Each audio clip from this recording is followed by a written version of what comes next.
Assalamualaikum. Today our topic is triangle of auscultation. First of all we will discuss boundaries.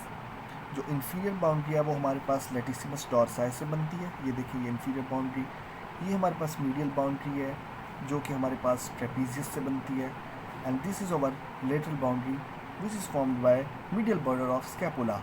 और इसका floor जो है वो हमारे पास rhomboid major बनाता है जो किसके ऊपर प्रेजेंट है 6th और 7th रिब्स इन बिटवीन उनके है 6th इंटरकॉस्टल स्पेस.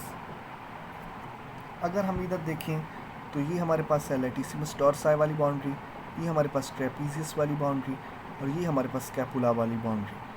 सो इसका फंक्शन क्या है? इसका फंक्शन यही है कि हम इधर स्टेथोस्कोप रख के रेस्पिरेटरी साउंड सुन सकते हैं. इसकी बाउंड्रीज बहुत ही इम्पोर्टेंट